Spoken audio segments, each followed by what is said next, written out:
Hello, Way everyone. early. Welcome to Coach Rivals Tier 1 Finals Night. This is the final night of all the championships of Championship Week. I am Mr. Hernandez Teaches, and I am joined today by Piper Maru. Piper, how are you doing tonight?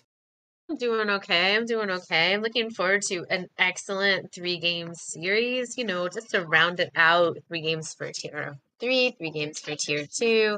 And three games tonight for tier one. All right. I'm gonna be a little bit biased today because I've been production on the last 2 nights, and 3 game series go a lot longer than you think they do when you're on production or casting. So I'll be happy with the 2 game series. I think I might be the only one, but a 3 game banger is what all the fans want. Fans, if you want a 3 game banner, put hashtag 3 into the chat over on that side right now. No, over on that side right now. So Or tonight, or or if yes, you want a clean sweep, hashtag clean sweep. hashtag clean sweep. Yes, just bring out those broom emotes if you want the clean sweep. We're gonna get a poll going here by production. They told me in my ear. Let's talk about tonight's game. We have very, very interesting matchup. The number 2 team from the season straight out of Grompton is going against the number 4 team, right? Bards of a Feather. That's right. That's right. That's right. There was a big upset last week. Bards of a Feather knocked off the number one seeded team in the league, Team Eclipse. So actually, yeah, this is 3 and 4, right? Straight out of Grompton was team 3. Yeah, that's right. That's right. Oh, these are the 3 and 4 teams in That's the right. finals. I know. I know. Wow. It was a bit of an upset last week where the number one and number two seeds got knocked out respectively by the three and four, and now three and four are here to meet in the finals tonight. So that's pretty exciting. That's gonna There's be definitely a some. great story here. Yeah, like normally you want to build up like this is the underdog story. This is the one that everyone comes in to fight for, but nobody thought these 2 teams are going to make it into the finals, and here they are, 2 underdogs going at it. These are like the 2 chihuahuas of the league, and they're just going yeah yeah yeah yeah yeah yeah yeah at each other right now. um I I forgot where I was going with that, but this is going great. Speaking so of chihuahuas, let's talk about the jungler straight out of Grompton, Dose. He is the main chihuahua of the league, 85.99%. He is the chihuahua master, the Napoleon Bonaparte of straight out of Grompton. He's been doing so much work. Piper Mar, what do you know about this guy? So what I know about Dos, aka Clown Viego, is that he is the kill participation leader in our league, and not just by a little bit either, by like a full 15%. And I will tell you this too, like when he gets Viego, it's kind of done. I mean, there was a one game, maybe 2 games where they let him actually have Viego. Dude, Viego is actually in his name. And he was able to get Viego like for 1 or 2 games this season, and he, I think, really showed why his name is Clown Viego. So I'm really looking forward to a great performance by him tonight. He really is sort of the leader and carry of his team, um, as shown by that 86% kill participation. You know, if you At point die nine nine. against, yeah, if you die against Straight Outta Grompton, probably because Dose killed you. So, it I am looking at him to sort of set the pace for this game and to sort of be the general carry and leader of the team today. But if Yeah. will you go back to that last slide? There are actually 2 other players that are playing tonight that were in that kill participation slide also, and that's that Decker guy who plays support. Is that right? He's playing support. Yes, right? Yes, yes. Yeah, because they switched up at mid-season, I think. But so that Mhm. Decker guy who plays support is at 70, almost 71% kill participation, and Sones, the tier one Mid laner is at about 69% kill participation. So we are looking at what's going to be an aggressive, bloodthirsty game. I have the feeling that Yeah. that's what we're going to see tonight, given these kill participation stats. Now, you said here in the graphic it says Dose, but you said Clown Viego. I actually was reading in Coach Rivals earlier that he's thinking of a name change to Clown Timo as a new Timo main. So I wonder if that's going to be the new champ who is going to come out in the finals. That's probably going to Yeah, be the call. all right. Yeah, I heard that too. Yeah, I if you also want, saw that he yeah, bought a special skin for tonight, a special Timo skin for tonight, to show off his new main. right. So if you want Timo, hashtag Timo. If you got the emo hat, hashtag Timo thumbs up. So let's go. All right, let's keep these rolling. That's our next stat as we're getting ready for picks and bans here. All right. These are all regular season stats, but KDA leaders, who does not die? So that's going to be straight out of Grompton's mid lane and their bot lane. So Hmm. Key in mid lane and Gangarithic, who is the ADC for straight out of Grompton. Um, so they are the KDA leaders. For those of you who are watching, I think I saw that somebody's mom is watching actually. So I'm just I'm just gonna briefly break that down for you. KDA means kills, deaths, and assists. So you add the two together, then you divide by deaths, and that's how you get that number.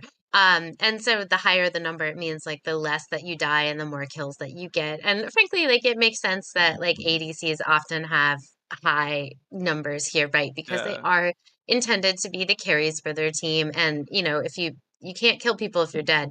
So, you want to try and like cut down on those deaths exactly. too. So Yeah, two there it looks like ADCs, two mid laners, and then jungle here. yep, yep. So that's again not quite a surprise um, when you look at this graphic. And three of those players were actually on Team Let Us Win, the number two seeded team in the tournament. And again, these stats all reflect the regular season totals. They don't reflect the playoff. They don't include the Yeah. playoff stats from last week. Yeah, which would be crazy just to like you said, those games were insane. Would love to see how that is going to come into effect here.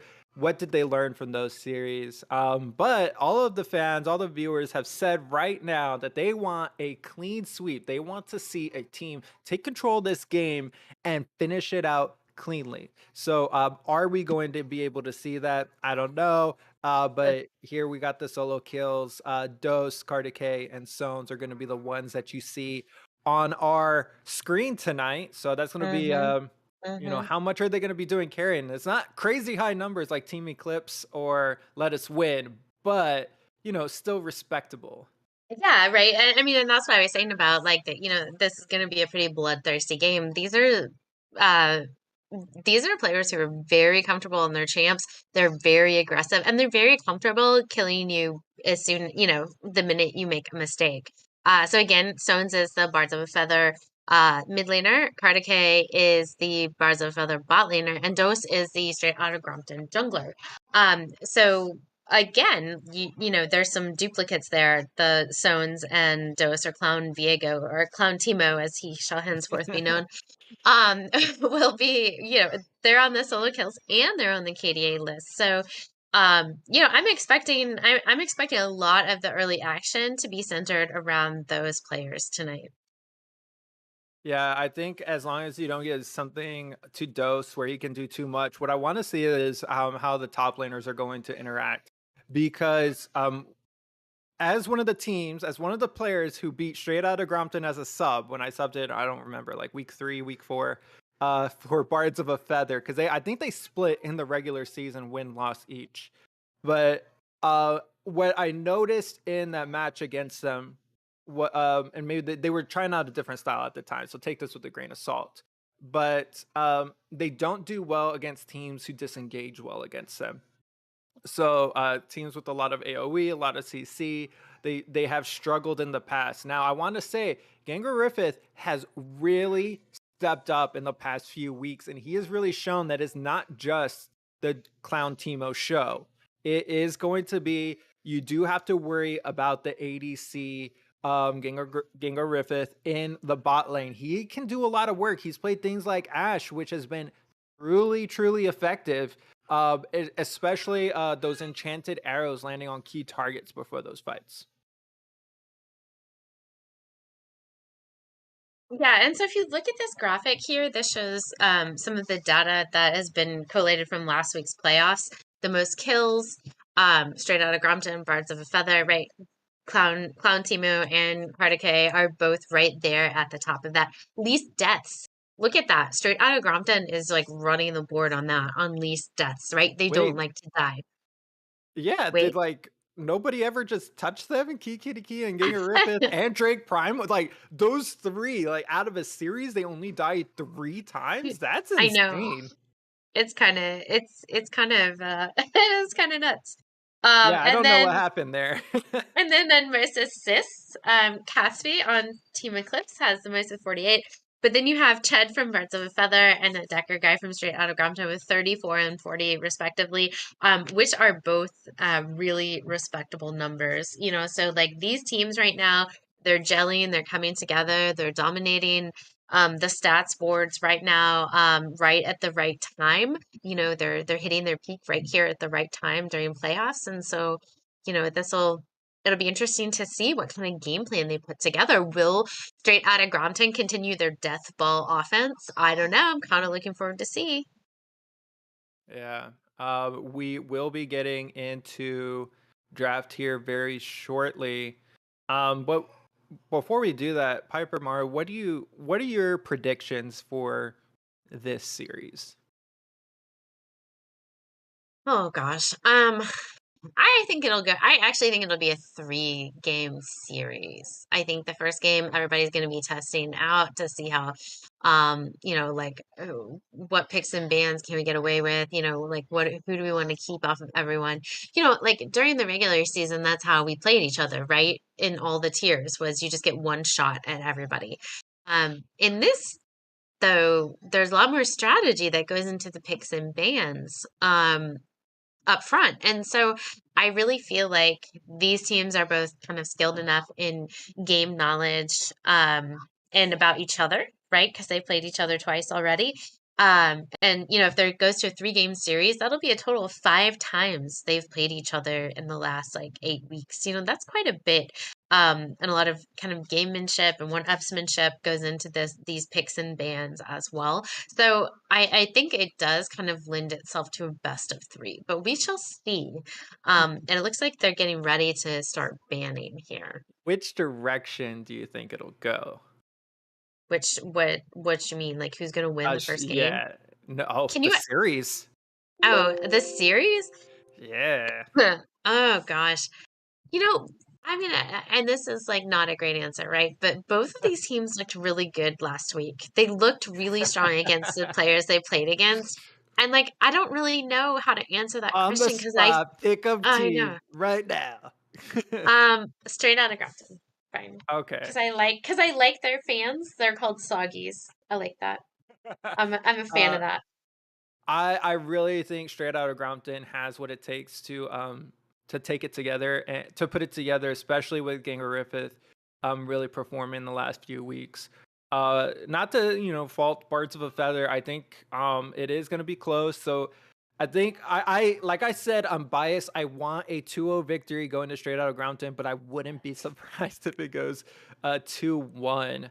But immediately, we got the bands coming out, Anivia, Ziggs, lots of targets. And then I do like the Orange Band because Bards of a Feather, he really hasn't played too much else. But one thing do you notice? Do you notice what is available for first pick? Yes, it is Viego!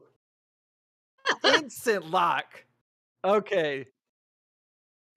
Yeah, Uh, yeah, we're gonna have a Teemo mid or a Teemo jungle still, so don't worry about that, folks. yeah. Crown This is Teemo definitely will a show Timo. up. This is definitely a Viego top lane.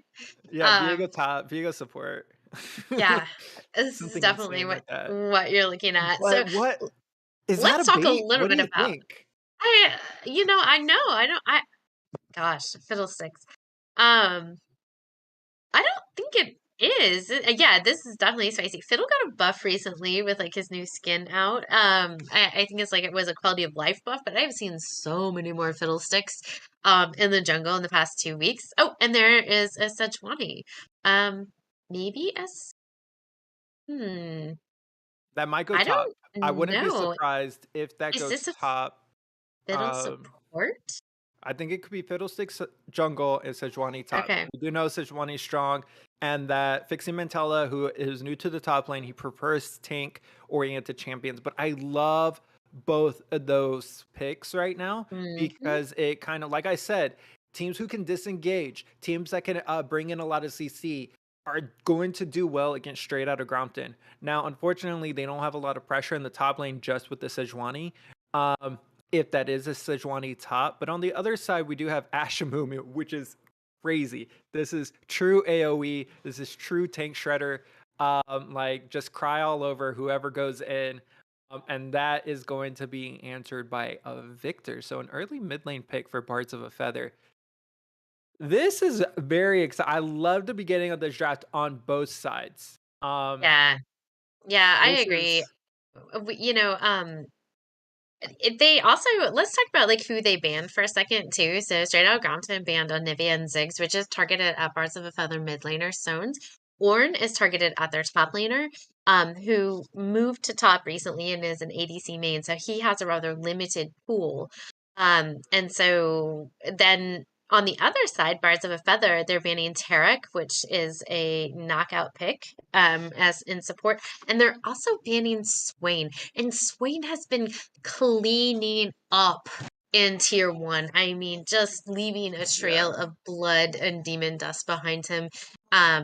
Chad played him last week, and I think he had something nuts like a 94% kill participation in the game. I mean, it was bananas, and Key Kitty Key also played it pretty well. So I'm not at all surprised that they took Swain off the table for both these teams. It was going to be a contested pick otherwise. Yeah, I want to see what they're going to round it out with in the bot lane for Bards of a Feather, because that is going to be very telling. That is a lot of CC coming from straight out of Grompton, the Amumu, the Ash. They can catch someone out. They can blow people up for sure, make it very easy for their teammates to get in. The other thing I'm interested in from the straight out of Grompton side, they still need to choose their top laner. So we're going to get some inklings here with this final pick, but a lot of ADCs for Bards of a Feather to choose from. He has really done well with Jinx. But that would be an interesting peek if that's locked in. Where is Malphite going? I think it's Fiddle support and Malphite top and Sejuani jungle. I'm just saying, Sejuani is a Rogue Otter's pick. Fiddlesticks is That not. is true. Yeah. All right. Okay, Yeah. so Mordekaiser is a champion that everyone has hated. I'm very surprised that Fixer Mantella did not opt into a Mordekaiser. Like you said, a limited champ pool possibly. Um, I'm surprised they didn't prioritize practicing that as well. But that is going to be also Cassiopeia in the mid lane. So I really like everything. I love this draft from straight out of Grompton. A lot of disengage, a lot of CC, a lot of AoE damage, just kill people. And that is going to be followed up with a Kaisa ADC for Carta K. Very strong mobile ulti for Kaisa. That is a very Carta K pick right there, just to like put it plain. Yeah, that's a signature pick for him. I mean, just in the same way that like Ash right now is a Gangrothic pick. Um, that's definitely like a signature pick for Carter K. That's a comfort pick. He will be very comfortable on that champ. And it does look like he has a fiddle support. So, um, this this will be interesting, really interesting to see how it works out. Fiddlesticks is so freaking annoying. Um, he has a silence. He's got these like vision scarecrows that he can pop up all over the place, and then he like jumps out into the middle of combat. In his ult, which is terrifying. It makes this horrible like sucking vacuum sound. It's just god awful, and then like you're dead. basically. Unless you're a tank, in which case it fears you away from the carries that he's trying to protect. So it's a fantastic ult if you're Fiddlesticks. It's horrible if you're anyone else playing against it. Now, this is a Fiddlesticks support though. So Uh-huh.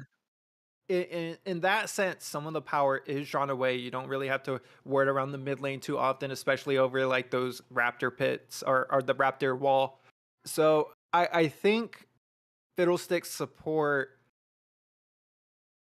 it's not going to lend itself enough to getting into the middle of the fight to do enough. It looks like both of these teams want to just bash their heads at each other.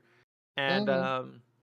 I don't see a Fiddlestick surviving long enough to really it like Fiddlestick support is not going to be doing a lot of DPS, and it's not like one fear is going to be all it gets. But other than that, like I don't feel like the utility of Fiddlesticks is as much as a Moo support on the other side. I mean, that's possible. I mean, that's totally possible.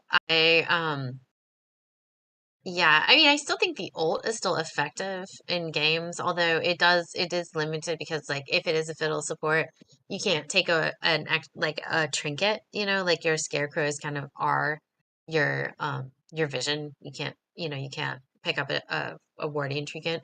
Um excuse me. Uh but but again, that ult is super it's game changing. And like frankly, like I could see it as like a Ched pick, Yeah. frankly, because he loves those like high damage supports and I think he could I have faith in Ched. I think he could pull it off. Yeah, and one thing that we saw from the Bards of a Feather initially was that they play a lot around vision. Especially recently, they're really doing well with the Fog of War. And Hmm. if you look at this composition from that perspective, imagine you think you're chasing down a Victor or something, and Sejuani ults you, Fiddlesticks jumps over a wall, ults you, Malphite ults you, Kaisa just jumps in and goes kamikaze on you. Like that could be a game changer. I can see that, but on the other end, that's what straight out of Grompton have to take care of. They have to work their flanks. They have to know where Bards of a Feather are at all times. And if they do that, that might be enough to push them over the edge in this game. Yeah. Yeah, so it looks like the poll for who takes game one was Bars of Feather. So y'all like Bars of Feather draft. That's awesome. While we are waiting for this loading, if you haven't already, click on the bingo link to get your bingo Yeah. cards. Winners get a Hex Tech chest and a key, just in case you're not a nice person. We'll give you a key to open it. And I believe they get a masterwork chest, which is like a Oh, step that's up. right. That's right. It's fancy here, y'all. A master chest and a key to open it. So get out your bingo cards, watch the game. When you get bingo, let us know in chat. Mhm. And then we will contact you about getting your goods. So be sure to click the link and play some bingo with us tonight. So So the teams have just completed drafts, so we'll be here for another few minutes. Let's talk a little bit more about Straight Outta Grompton. Um, I think they have a better early game. why? But I think a lot of stuff changes at level 6. That's for sure Sure. because of very influential ults. But that's a very much the same on the other side. Kai'Sa's late game, Victor's late game as well. Hmm. So that's your mid and your bot lane. A super late game. They need a lot of items in order to do as much damage as possible. Hmm. But I think Clown Viego, we've talked about already, he plays very aggressive. Clown Viego, he's not going to sit back and just farm up on Viego. He's going to be someone who tries to influence a lot, assuming he does play Viego and not a Mumu jungle, of course. But I think Fooled by that because selection before. I think no way. so in that regards, Mordekaiser against Malphite. Malphite builds a lot of armor, right? Well, if only Mordekaiser did AD instead of AP damage. So I think that's for a lot of reasons. This draft and a lot of these picks lend a lot more to the early game strength from straight out of Grompton. Sure. Pre six and into the mid game, which is the way they like to play.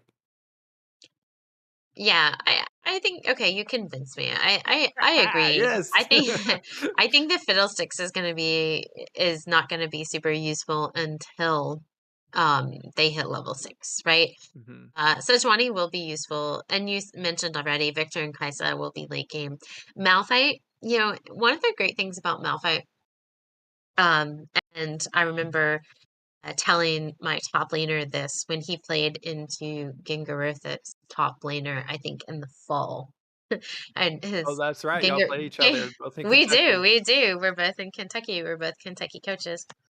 I and his top laner was a lot more experienced than my top laner. And I remember I think we put him on Malphite. And what I said was, it doesn't matter how you do in lane, in team fights, you're still gonna blow people up. And like Yeah.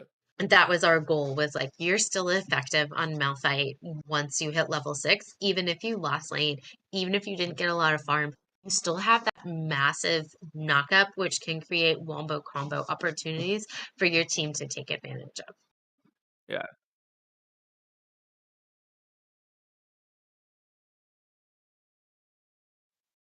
Oh, All right, we're gonna okay. hit up the intro video. We'll be right back.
Okay. Okay. And we're in. Straight out of Grompton is going to be on the blue squad, and then Bards of a Feather over there on the red squad.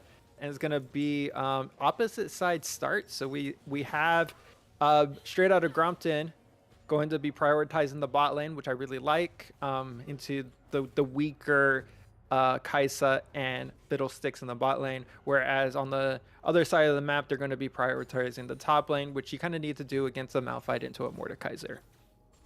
Yeah, so Viego will be ending right in the Cardiac Shed bot lane, and Mhm. Rogue Otters will be ending his clear up towards the top lane. And that's a great path for both of them, I think. Though I think they'll both end in lanes where they should have a clear advantage, I suspect. So Yeah, and then nothing too much is going to be going on in the mid lane for a little while. I think the lane to watch is going to be the bot lane, though. yeah, I Interestingly agree. enough, Kartike and Ched are going to get the pressure down there a little bit more soon. But yeah, you can see Yeah, this. If they hold this, it's yeah. going to be really bad for them. It really is going to be bad for them because Clown Viego is just going to path straight down to them. He's already skipped his Raptors, so Mhm. I'm guessing he's headed to bot lane next. So they have Yeah, about this 15 seconds before this yeah, gets it's kind of ugly. crashing a little bit, but you can see Clown Viego on the top side of your screen. He just finished the red buff.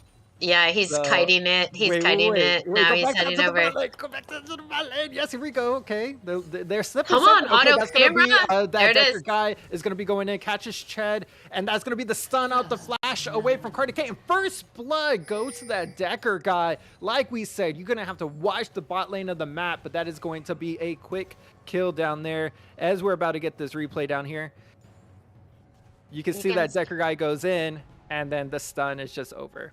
yeah, they ignited him as well, and then that was that.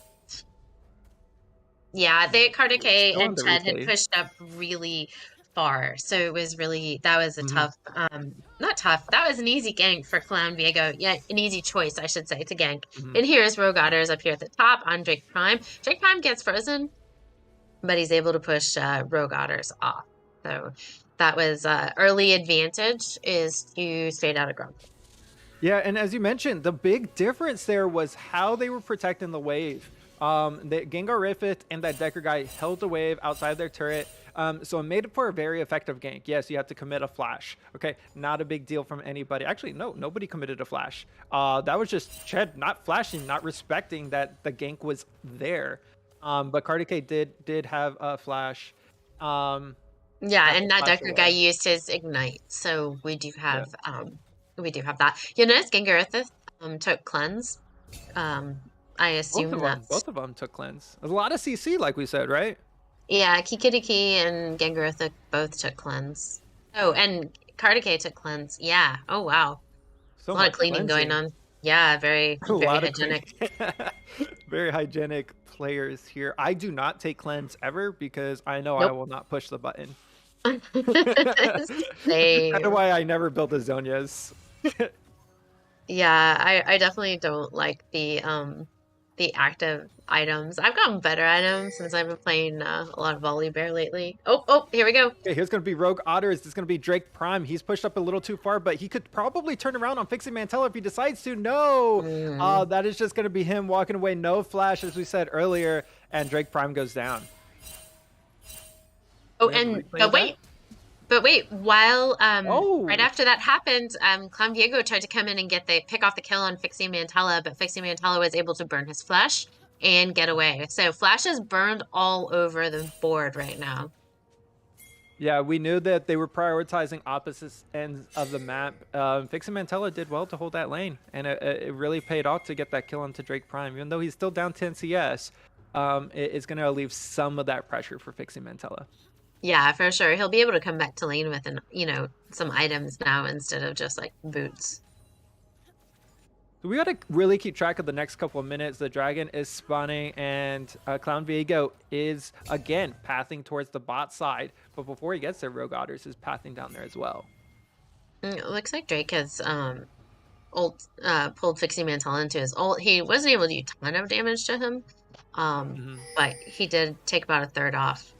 Okay, but here is going to be them choosing to go for this early Drake. That Decker guy is going to sniff it out. It's at 2,500, 2,000. It keeps going down. We need the camera Hmm. back down there. And, okay, it was not going to be a fight. They decide to give that up and take an early Drake. So, yeah, it's a little bit of give and take. But by doing that for Rogue Otters, he really gives up a lot of the top side of his map pressure. Yeah, he does for sure. And you can see Clon Viego is taking advantage of it and his right in his jungle taking his raptors, and now he's about to wrap around for a gank on mid on Stones. Okay, that's going to Stones be the was flash away flashed. from Sones. Clown Viego did go in, and that's going to be the ulti landing for Kikiriki. He is grounded. No flash from Sones coming out. The poison is there, and Kikiriki gets the kill. Rogue Otters is going to be flashing forward, gets the knockup, but don't forget, Clown Viego hasn't left. He's still around. He's going to push him back from his mid laner saying, no, no, no, not today, and that's going to be a clean kill for Kikiriki. So the only people who have their flash right now on the board are Gengarithith and that Decker guy at the bot lane for straight out of Grompton. Gengar hasn't used a single summoner spell this entire time. Just takes his assist, takes his CS, and gets a recall. So, good plays so far from him. Yeah, they're Very down a economical. little bit. Yes, very economical. All right. That's okay. Like once they get those ults up, it might become a different story. He'll be a hard engaged tool for Stones oh is stepping a gosh. little bit too far forward. Oh no, and Yeah, that's going to be the stun landing. He's got to get out. He's not walking the right direction. Does he have a flash no available? No, he flash. doesn't. And that is going to be the clean kill as the Rift Herald is going to start spawning. But that is, he did not know that Clown Viego was just waiting in that bush. So really Yeah. great positioning from Clown Viego. And like I said, he's playing this early game very well. Yeah, he really is. And again, this is often how Straight Outta Grompton plays. You know, they end up with some early pressure and then they snowball it. So I'll be interested to see how the early Drake takes and the early Drake buffs are able to sort of boost Birds of a Feather, or I'm sorry, Bards of a Feather, in this early game, despite the fact that they're down in gold. Yeah, we do have the engage in the mid lane. The ult not landing on Key, and he's going to be able to slink away. No boots because he has no feet. Makes sense, but he's able to get away from there. Did have to blow the cleanse. Good use, you know. Cleanse flash, not available anymore, but you're still alive. It looks like they might have targeted for Goddard. Say Blue side put up the help sign, but then it seems like they're not going to go in on him. I'm Yeah, not that sure. vision game's working really well for them. It looks like Stones is rotating down to the bot lane With to that, see. Pixie Mantella is going to be blowing the ult onto Drake Prime here, but instantly walking away. But there's going to be a 2v2 happening. Key is going to get the roam up. Rogue Otters is going to have to stroll away from this one. The pull back, that's going to be the claw, and he is going to go down for that. Pixie Mantella is underneath his turret, not much available, and we have I know. that Decker He guy doesn't. roaming up. This is going to be a Yeah, Rift Herald. he doesn't have flash. He doesn't have his ult. Um, yeah, this is definitely going to be a rift take. So Yeah. this, on the other hand, they're trading objectives, right? So like they get the Rift Herald and the other team gets the Drake. As long as they're trading objectives, I don't think it's going to swing too far in either team's favor, frankly. Um, so we'll see. Well, I think in terms of the trade, the kill, and this, I think the entire top lane turret might fall to this Rift Herald. So I think in the end, all things like added together, it's going to be more effective for straight out of Grompton. But like you said, at this point, Bards of a Feather, they just look around the map and they're like, okay, what can we get? What can make this feel a little less bad? Yeah, I mean they're not doing terrible. I mean they are down 3,000 gold. I mean when you put it that way, it does sound Yeah, worse. at 10 minutes, yeah. The percentage of the gold is not Yeah, 60,000 to 63,000. It's 15 to 18 right now, which is a yeah. lot of damage coming out as this Drake's spawning. Do you think they're just going to give it up this time? I don't know. Clon Viego just back from the top lane, so we'll see where he goes when he comes back out of base this time. Like I said, they're going to need to trade those objectives because those new Drake buffs, they do stack, and I do think that they will definitely help Bards of a Feather if I'm sorry, if Straight Outta Grompton decides not to contest them. Like, it looks like where are they going now? Are they going to go to the Drake? Okay, it looks like they're crowding around the Drake, where it looks like we're going to get a little bit of a fight here. They are five-manning here Yes. around the Drake pit. There is a control ward in front of the Drake pit that they're going to have to clear. And right now, Stones is in the mid lane and Fixie Hmm. Mantella's in the top lane and not moving. So this is going to be a Straight Outta Grompton Drake. Yeah, I think Bards of a Feather need to give this up. You do not have the fighting power. Look at the item differences right now. Even though Ashe hasn't recalled and bought too much damage, so Kai'Sa's got a little bit extra power right there, just overall gold. And that's going to be some damage landing over there on Stones. He's going to have to flash away as they are all just 5 jumping on him. This is why this team has such a high kill participation.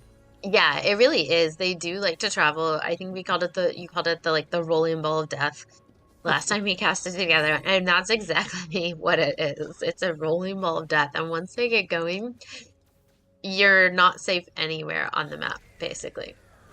Yeah. Okay, but here's the ulti coming out from him. Gengar Riffith is down to just 200 HP, and that Dagger guy is also going to be caught out. Remember, this isn't a strong Amumu, but Kitty is here. He's laying down the DPS. That Dagger guy is really turning it around. The stuns are coming out. Rogue Otters does have to flash away here to the safety of his mid lane turret, but nobody dying on the side straight out of Grompton, whereas Bards of Feather are getting everything turned around on them.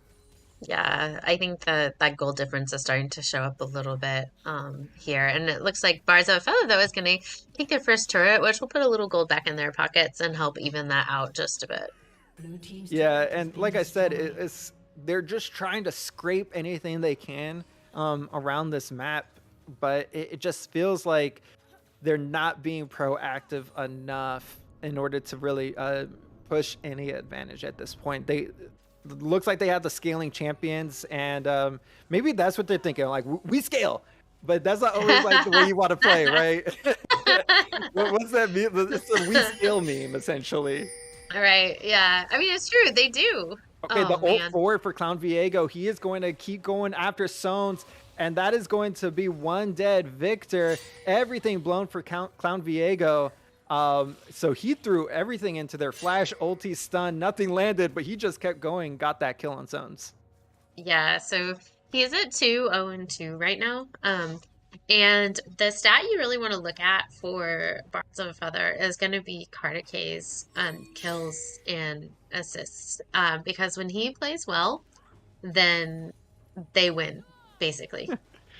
You know, it really does kind of come down to like once he gets once he gets a couple items, once he gets going, he can be pretty unstoppable, as Lettuce Win discovered last week. So I'm sorry, that would be Team Eclipse. Yeah, yeah, exactly. So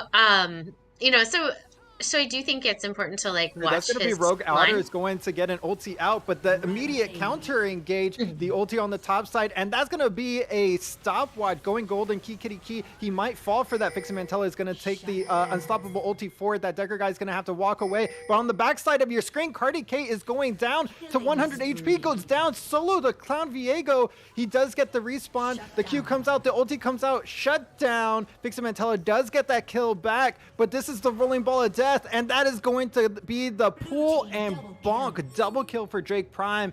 3 alive, 3 for an ace, and that is going to be all straight out of Grompton. Prime time yet? It's in prime time yet. You got a double kill there. 3-1-1, I mean, 101 CS. He's doing great work up there against Fixie Mantella. yeah. That top lane looks a lot more even than I thought it would be, honestly, when they put Fixie Mantella off of Ornn, Fixie Mantella's doing okay, and Rogue Otters is coming up that way to help him a lot. But he's doing okay in lane. He's 2-1-1. He's down like, 15 CS or so. So not a huge lead, but Drake Prime's definitely going to be coming back to lane a lot stronger. And Drake Prime's on Mordekaiser, which is going to be a champ that gets more and more obnoxious the more money he gets. So Yeah, it may not be the best choice to bring K in. Eventually, we'll see the QSS coming out for him. You see K doing great in the bot lane, almost a 1,000 gold lead, but everybody else on his team is just hemorrhaging gold especially when you look in the mid lane. Sones is not having a good time when he's got half your team's deaths. Yeah, and that cast is a good pick into like a Sejuani. Hmm. Glad no one in tier two ever figured that one out. But you Hey, if anyone know, was gonna figure that one out, that was gonna be Jubilus. He pulled out every champion in tier two. Oh, the um, arrow not quite landing there, but that Decker guy and Clown Viego still feel like they can keep pushing forward. Gotta watch Ched. He's over on the back end. And like we know, the big ball of death is just Roman. Drake Prime soloed the Rift Herald on the top side, and they're coming over to fight 5v5 on this drag. yeah, so the drags are 1-1 right now. So there's an Ocean Drake and a Hextech Drake. For those of you who maybe haven't played League in the last 48 hours, a patch came through on Wednesday, where each Drake was buffed significantly, and you'll actually feel it now when you get a Drake buff, because it's that significant. So there's a lot of And fighting they over want to them. fight for this. Over the wall comes Ched right onto Gangariffith, but the immediate cleanse comes out. Clown Viego is going extremely low, and now he is dead, but so is Cardacay on the other side. Drake Prime is doing so much work. He is all alone, though, against 3. He's doing all the damage. He's Oh my got God. another kill. He's got a chance for a penta. No! And this is just all triple kill going to Fix and Ventala on the other end. Look at those health bars. How did they do it? But they I don't did know. it, and Bards of a Feather are fighting back. Yeah, they're definitely like we are not out of this. I know, right? What if they died of the dragon here? That occurred to Yeah. me as well. I mean, does he have smite up? Okay, I was gonna Can we say get a replay of that? At least Rogue Otters could have smited and gotten some extra health off of it. Like, they're two different fights here. Rogue Otters gets Key Kitty Key, whereas the rest of them are just, like, fighting around this dragon. Lots of flashes, lots of ults getting used. Drake Prime does so much. I want to know how close his shield is to coming up, because he's got a full shield. Oh, wait, he hits it. That was so strange. It didn't look like it created that big a shield for him. I think there was just so much damage, onto him that it didn't Yeah. matter. That it was obliterated pretty quickly. I mean, he was so close. He was so close to glory, right? Yeah. He was doing his best, that's for sure. Yeah, and here's 4 mid. There's 4 mid here. So we'll see what happens. I mean, that's All super right. important in terms of what we need Bards of a Feather to do, and that helps them. I felt like they were just really losing a lot of power, but that really just shows that they are still strong. They're still here to fight, and that gold lead, even though it's still like 2,000, right? They only broke it by a little bit from what it was. That gold lead is now a lot less significant than what it was, 10 minutes ago.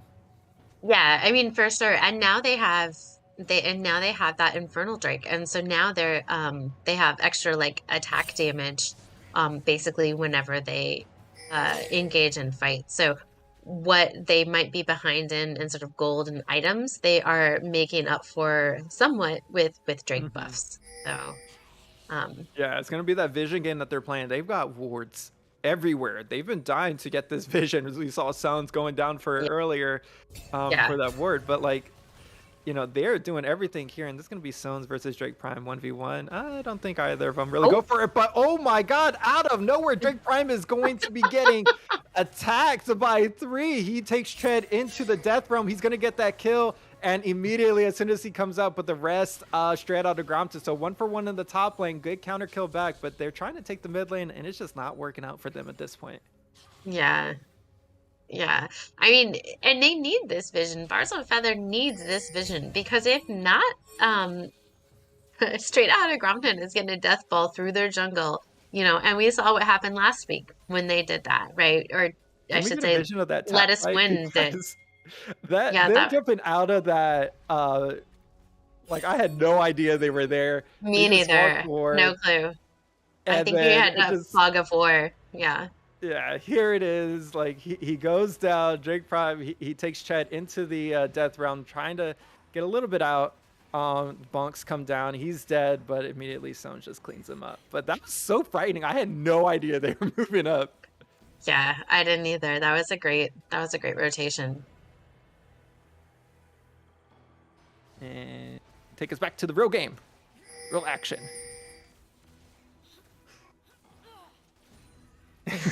Here we go.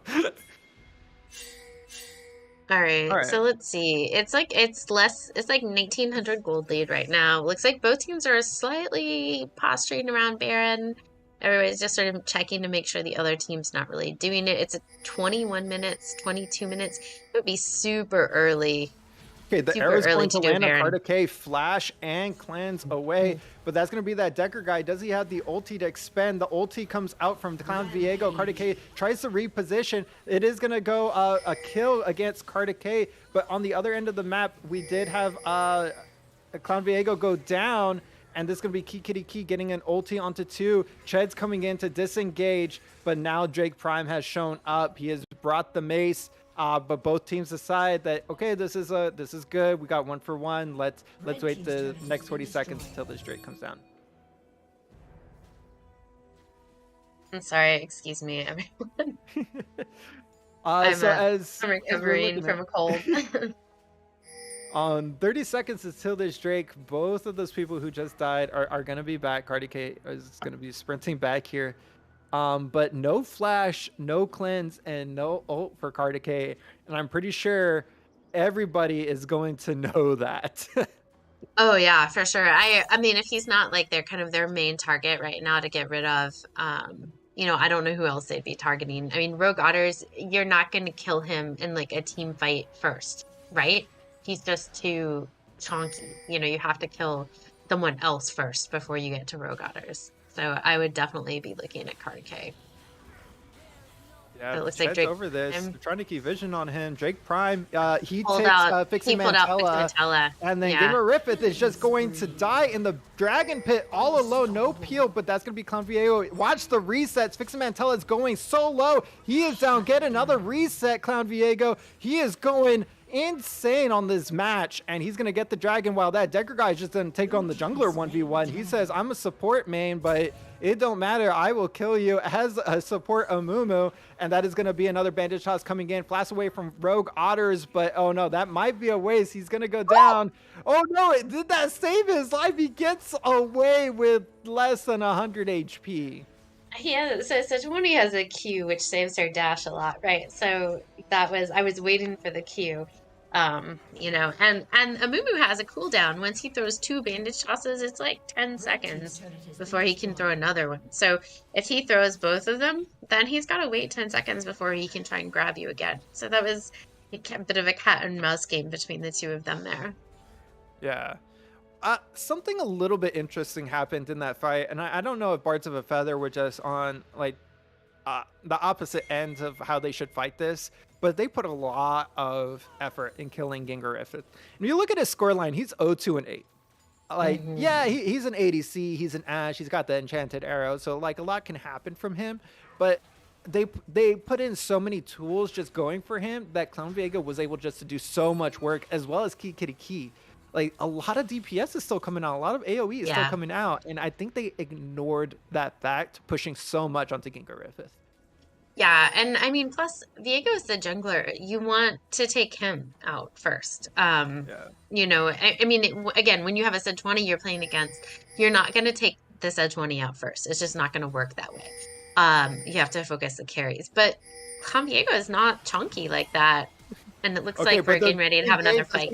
Ulti's coming out. Stones is going to go down first. Here come the resets from Clown Viego. And Ched over the wall. They're going to get the kill. Clown Viego is gone. Kartik is trying to do a lot of work, but that Decker guy is going to start the stuns. That's going to be the cleanse. He goes down, though. And now it's going to be 3v2. Your ADC is dead. Key Kitty Key is doing so much work. Triple kill for Key Kitty Key. And that's going to be Drake Prime going 9-3. He is giant, but all the carries from all the lanes are here to carry this fight out. Yeah, this is definitely going to be an inhib. I mean, they've got what, 20 seconds? No, sorry, 6 seconds before Ched is up, 15. And Ched is doing great work with that ult. He's like being patient and waiting. Red team's inhibitor has been Yeah, I mean, he's got good kill participation, 9 out of 14. Not something to be sad about, around 60% right there. But it's just that when they get the catch that they want, Straight Outta Grompton are able to really put the damage down before Bards of a Feather can really retaliate. You saw that Sones Yeah. instantly got deleted there. Clown Viego was okay doing that. He ended up getting deleted by Carter K on the back end. But okay, Carter K, you delete our Viego, but not before we kill your biggest AoE damage of Victor. So I think that's super effective. Oh, wait, and there goes Shed. I thought this was a replay. I thought I that did was the too for exact just a same second. play. I did too.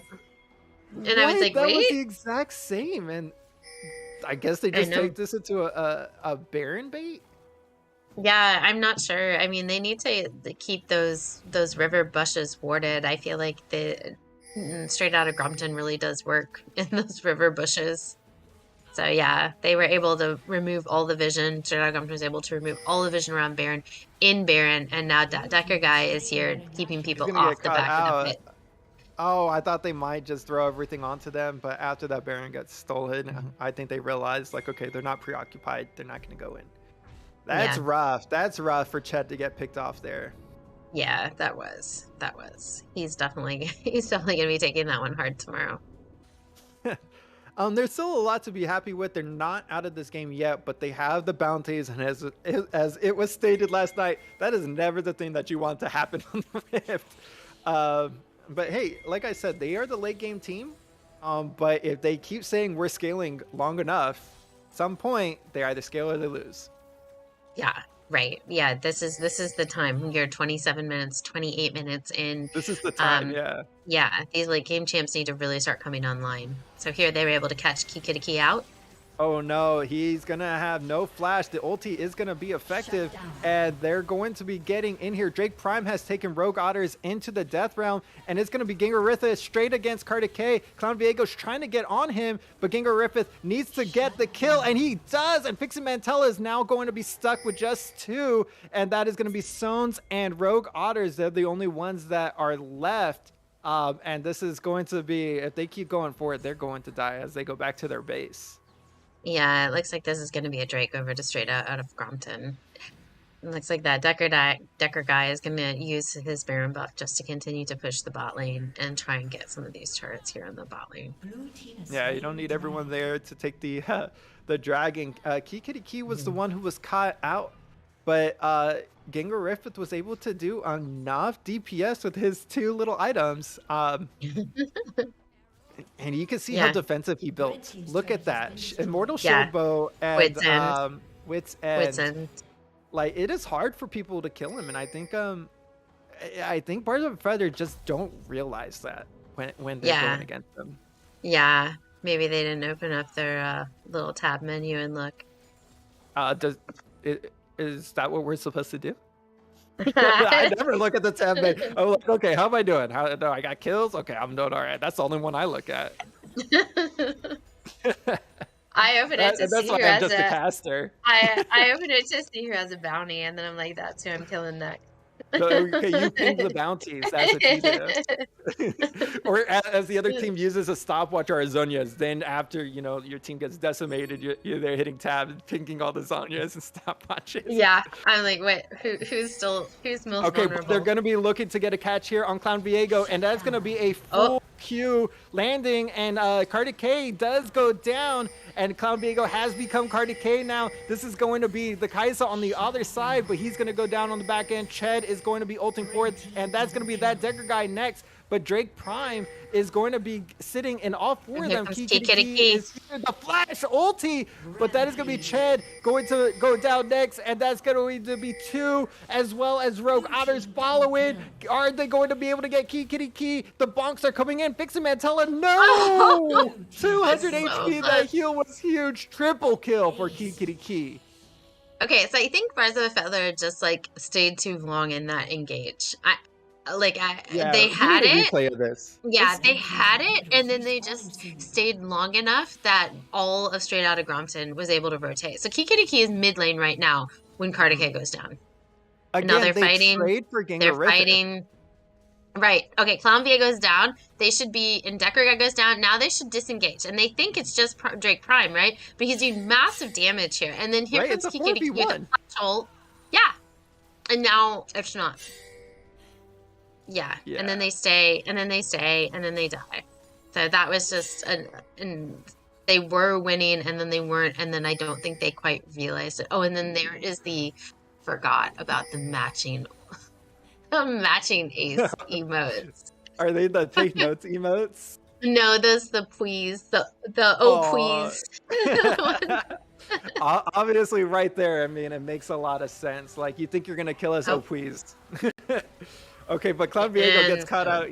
no, that Oh wait, no, sounds they catch out Sones. Okay, yeah, yeah, yeah. His um character was just over him. They're yeah. they're This they're is closing this out very well. yeah. This is the death ball portion of the game. If you're by yourself, you're in trouble. At this point. So here, okay, here they're all collapsing Okay, in. but Oh, Cloud Viego is the one who's alone now, and that is going to be Cardi K. He's going to take out the Viego on the other side. Ginger Riffith and that Decker guy doing a lot of work to get away, but Cardi K, he's going to speed forward. And these are going to be the solo targets he wants to hit. That's going to be the ulti, but Ginger Riffith takes him out. Cardi K is down, and he's going to keep kiting. Look at the skill from Ginger Riffith, and this is going to be Drake Prime. He has teleported up here now. The Bronx are coming forward, and this is the turnaround that you want. Ginger Riffith has taken up so much time, and Key Kitty Key is bringing it. This is going to be the game-winning push, I believe. If they get these kills here, this is going to be over. Sones has respawned. He died at the beginning of this, but Key Kitty Key is there. He's doing a ton of damage, fixing Mantella. They're going to be dogpiling Key Kitty Key, but he goes unstoppable, and that Decker guy goes golden. This is going to be the catch forward, and fixing Mantella is next. Ace for Straight Out of Grompton. This is going to be them taking the inhibitor. This is going to be them taking the Nexus. This is going to be game one, going to Straight Out of Grompton. yeah, yeah. This is definitely going to be. Well, Cardi K is going to come up, but I don't think he'll be able to stop them. He may be able to pick one off, maybe two off, but he's The not going to be death able to stop ball is them. complete. They're Yeah, yeah, not worried. They're exactly. just yelling, hit the Nexus. This is it.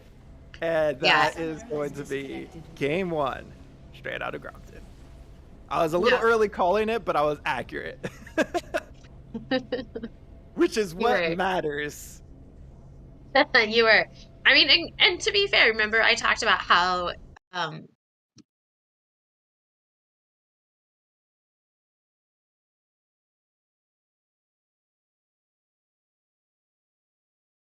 be I think I think he ended 5, 8, and 7. It seems like it seemed like Straight Outta Compton was definitely looking for him in fights, right? But when he plays well, when Carter Kelly plays well, they tend to win. So I don't know. I don't know if Carter K needs to play an earlier game champ in this next game, because by the time he starts to come online, his team is already in a deficit. So he's like climbing out, trying to climb out at that point. Or I don't know. And I don't know. Do you have the graph? Like, I'd be interested to see like what the damage charts were for Fiddle too, compared to some of Chud's other supports. If we pull it over to the replay screen, you can actually see it on my end. Um, Wait, wabam! There we go. Here he is. What did you want to Okay. see? I was just curious, like how much damage Fiddlesticks did, like how much damage Chud did as Fiddlesticks, because um Chud is usually like one of their high damage champions, right? They rely on him to provide a lot of damage to chunk people out so that Carter K can go in, and get the kills, kill secure, ADC kill secure at the end.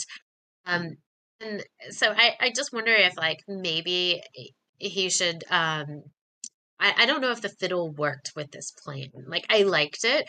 Fiddle's so annoying and he did was he's that when he does his ult, it's kind of terrifying and also deadly.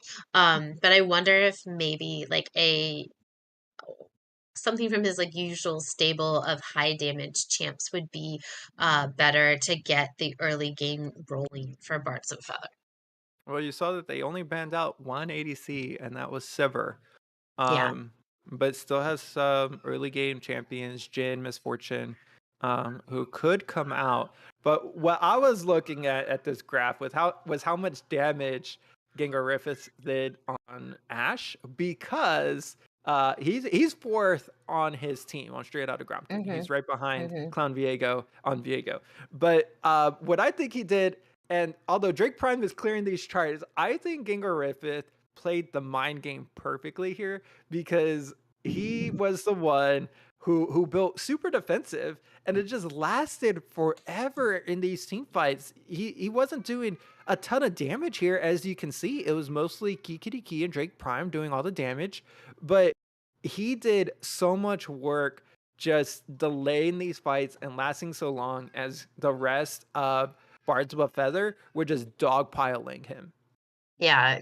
Yeah. I mean, and that's huge value, right? Because every second he can stay alive, that is one more second to let Drake Prime get to that fight. That is one more second for Key Kitty Key to get to the fight. That's one more second that Clown Viego is, beating up your ADC while you're trying to kill their ADC. So every second he stays alive is hugely valuable to his team.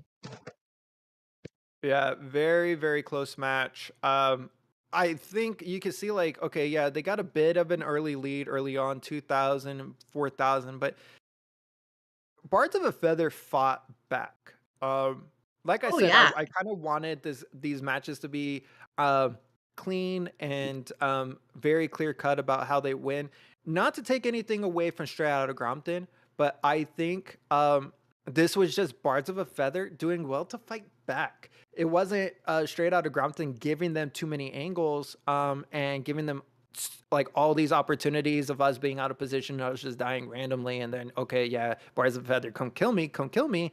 But it was Bards of a Feather say, we're gonna force this, we're gonna fight. These are our targets, and they won a few of those. So I think they have some good takeaways to go into game two. Yeah, for sure. And one of the other things too, like that Bards of a Feather did well was vision. And I'm just gonna say, like, I think they even need to do more vision in the next game as much as they possibly can. Because, Straight Outta Grompton is like lurking in every bush, literally, it seems like. Hmm. If you're by yourself, they're gonna find you. And so I feel like they just need more vision, more wards. And I think it's Ched. I think Ched throws the most wards in the whole game, as far as support goes, um, in the whole tier, right? In all of tier one. Um, Well, he so was actually they're behind the support from Straight Outta Grompton today. That in Decker this guy had game. he placed more wards, but Ched had 2 points higher on the vision score. Oh, But vision score is a team game, so it's gonna be all yeah. up to Bards of a Feather. Yeah, and I just think that it's going to come down to, there were several times where members of Bars of Feather got caught out. And if those didn't happen, right, and these are a lot of like, let's play the what ifs game, right? If that doesn't happen, this they fight back a lot harder, right? They don't give up that Baron if Yeah. one of their team members gets cut out. If they, if one of them doesn't get cut out, they keep that turret. And so it would have bought them time to allow Zones and Cardicay to scale if they had been, those couple times when they did end up getting caught out. So So we think that Straight Outta Grompton going to take game two, or do you think Bards of the Feather are gonna fight back in game two here? um I liked what I saw from Bards of a Feather, frankly. They seemed a little feisty to me and I liked it. So I might go for Bards of a Feather this game. Well, we will find out in just a few moments. We are going to go to a short break, give both teams a chance to strategize, really come back together about how they want to play out this second match. So go somewhere, but make sure you come back here to Coach Rivals for game two here in just a few minutes.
Oh, Welcome right. back. Welcome back. Oh, my bad. I thought I was doing the welcome back, but welcome back, Piper Maru. Thank How you doing Candace after game Teaches. one? I'm pumped and I'm excited to see how this draft is gonna go. I'm excited to see what do we do now? What's Bards of Feather gonna do? I mean, it's on Bards of a Feather at this moment to to decide how they're going to respond to Straight Outta Grompton. I don't really see Straight Outta Grompton changing their playbook very much at this point. Yeah. And I think one of the things that Bards of a Feather might do, they made it clear last game that they didn't prioritize the Mordekaiser in the top lane. So I think you're gonna have to ban that away because Drake Prime was the most fed member on Straight Outta Grompton. He did Yeah. an insane amount of damage, but so far, no changes on these picks and bans. Someone was asking like, where is Eric 29 in the chat, right? Because Drake Prime is it was prime time last game, and I will just say this: I will say that the Team Tragedy thread in Coach Rivals was it was being used in the last game. Let's just put it that way. How about that? So, Drake was on Team Tragedy with Eric 29, Miss Tama, myself. Excuse me. Do, do you I'm think very this sorry is about that. I think this is shaping out just to be a salty run back. Like all of the champs are the same, all the bands are the same except for the Malphite change for Straight Outta Grompton. They still get the Viego. They still Yeah. get the Ash again, and Birds of a Feather are picking the exact same things. So I think that was I think what they're saying is, okay, we just didn't execute the way we wanted to. Surprising that they were annoyed with the Malphite enough to ban it, so they leave the Ornn available. But okay, they're changing up a lot and still prioritizing the Mordekaiser. I like that pick from Straight Out Grompton, even into the Ornn. I'm shocked that that did not get banned. Yeah, me too. I can't believe they let him have it again. Yeah. Although it'll be into an Ornn this time instead of a Malphite, who's going to be quite a bit tankier. But I mean, as soon as Drake Prime starts roaming on Mordekaiser, I mean, you saw how he changed fights when he showed up, right? He just showed up and God. everybody started dying. Or at Drake fights, he could ult a single person, and then the rest of his team could kill everyone else left standing there. Um, so Yeah. Bars of a Feather did take away that Decker guy's Amumu pick. So that Amumu pick has been pretty regular for that Decker Oh, guy yeah, yeah. in the bot lane. So they did take that away. And I don't know if Zach's gonna play Amumu, but I don't really necessarily see Chud playing Amumu, but maybe? Yeah, Chet could Question mark. probably play a Moo that kind of I think that could go up his alley. But most likely going to Rogue Otters, and I think Straight Outta Grompton think the same thing because they banned two more ADCs. I'm just shocked that they leave the Mordekaiser up, and the Viego, and I think you should have just dropped the Kindred ban. Force Clown Viego to play Viego again, and then you get the free ban on the Mordekaiser. Make them choose between a Kindred and a Viego, but I think they're just really worried about his Kindred. Yeah, which is maybe he should be clone Kindred. That doesn't roll off the tongue as nicely. Yeah, Clown But Timo is the best, I think. Hashtag Clown Timo team.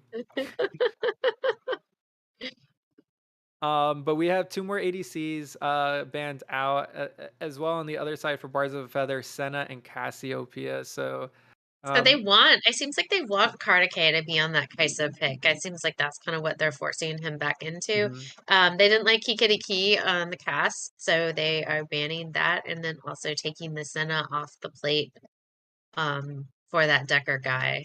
So okay, a So this Wukong. Wukong gets locked in. That's gonna be an Amumu support. So like you were saying, like could that go to Ched? And that's gonna be the Wukong into the jungle, almost definitely. And whether are they gonna round it out with the ADC? I think this is definitely the Kai'Sa pick here. I would be shocked if it were not Kai'Sa. With the Oriana, okay, it's Oh, gonna be it it's looks not like it might be the Kai'Sa. Jinx. I am I was shocked. saying I'm shook. This is me. I am shook.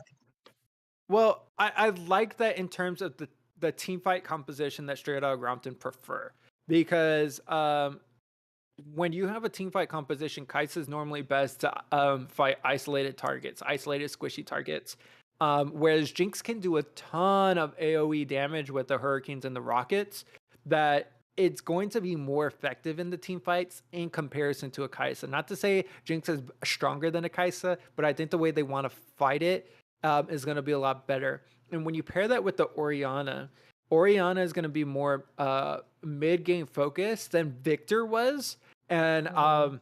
even if he falls a little bit further behind, that ult is going to be way more influential than a Victor ult is going to be on anybody. So I do like these the few changes that Bards of a Feather have come out with. Yeah, and that front line is going to be awfully chunky for that Jinx to stand behind and rain down the damage. So that it will definitely give her lots of protection, and the Oriana as well. You're going to have to get through an Amumu, an Ornn, and a Wukong. Now, what they need to definitely avoid is that Oriana and that Jinx being anywhere alone, basically, Yeah. because they'll be squished like tissue. Which you're doing a lot of on your end right now. That's right. That's right. That was my rehydration was tea and cough drops and tissues. Restock for the next game. So we talked a little bit about Bards of a Feather draft. Let's look on the other side, straight out of Grompton. Not much has changed except for the mid lane and support. How do you like the Talia and Nautilus here? Well, I think the Nautilus functions pretty similarly as the Amumu did, right? It's kind of like um, a gap closer, and then tank, basically. So you can chase someone down on Nautilus, and then provide some knockup so that your ADC can get there and do the damage. But with Ashe, you can hook with a Nautilus, then he can do his like little ground stompy thing. And then if Hmm. you if he takes an Ashe arrow, then he's also slowed. So that's a lot of CC. I would expect to see more cleanse summoner spells coming out in this game. Um, and then you've got the Mordekaiser, and then just the damage that Clown Viego brings to Clown Viego. Uh, Clown you know, Timo brings the Viego. that's right, that's right. Look at it. He's so poisonous. Um, yeah, in comparison between the Amumu and the Nautilus, I think Amumu is just a better Nautilus. They both have like the hook that can kind of go in, um, and then the big AOE ulti. Whereas Nautilus has a single target ulti. It's not going to be affecting as many people as the Amumu might. So earlier on, I kind of get the edge to Bards of a Feather in the bot lane. Um, in terms of their team fight capabilities. Having said that, though, I think earlier Nautilus Ash are going to be stronger than a Jinx Amumu. Because again, remember, this is a support Amumu, so it's not going to be as tanky as you're going to see in the jungle. Right, but Amumu gets pretty. I mean, he gets pretty tanky, pretty fast once he gets an item or two. Um, but yeah, he's not going to be able to be like the only frontline engage for their team. Um, Mhm. I I'll mean, be yeah, right back. okay.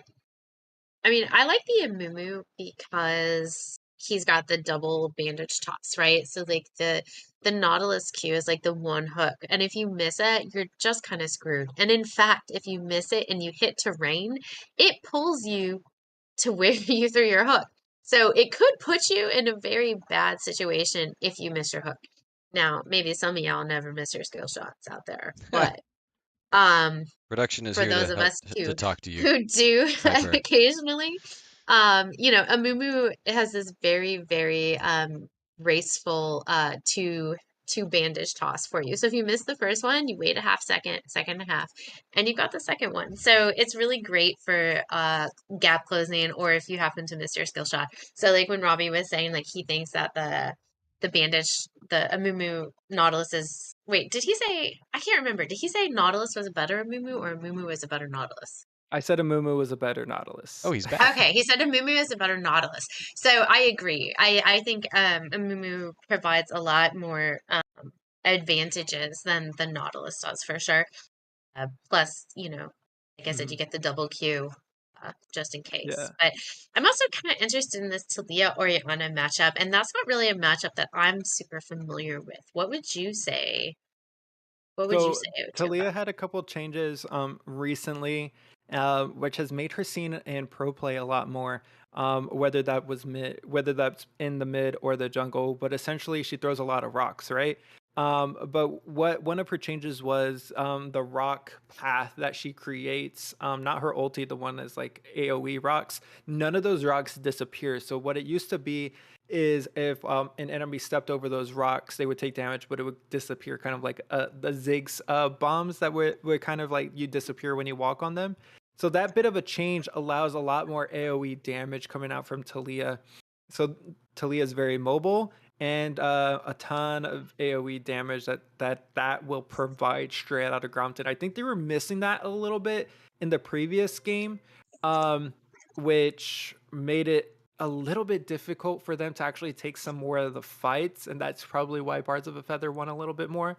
Um, but I want to shift perspective a little bit as we have like only a couple minutes left. Game two in playoffs, your team just lost the first game, right? What do you tell them going into game two, um, to kind of get their mind right before they hit the rift again? You're asking me? Yeah, you're the coach. Um, I'm sorry. So what would I tell Bars and Feather right now? I would say this is still a best of three. We have to win twice, but they still have to win one more against us. Um, Mhm. you know, go over the things you did well, encourage those things to do more of those things, and for the things that they didn't do so great on, very lightly remind them, more wards, don't face check the bushes, don't be by yourself, things like that. Uh, I would just encouraging because again, they have to win. They have to win two games. But that's not impossible to lose the first one and win the next two. Right, right. Okay. As somebody mentioned in the chat, they would just tell their team to be better. Um, so hopefully that's all Bards of a Feather need as they're getting here into game two of this action-packed series so far. Yep. Yep. All right. We Are ready? we getting into it? Are we ready? Yeah, we're I ready. think so. Hmm. Welcome to Summoner's Rift. There we are. All right. It's looking like a boring 5 point.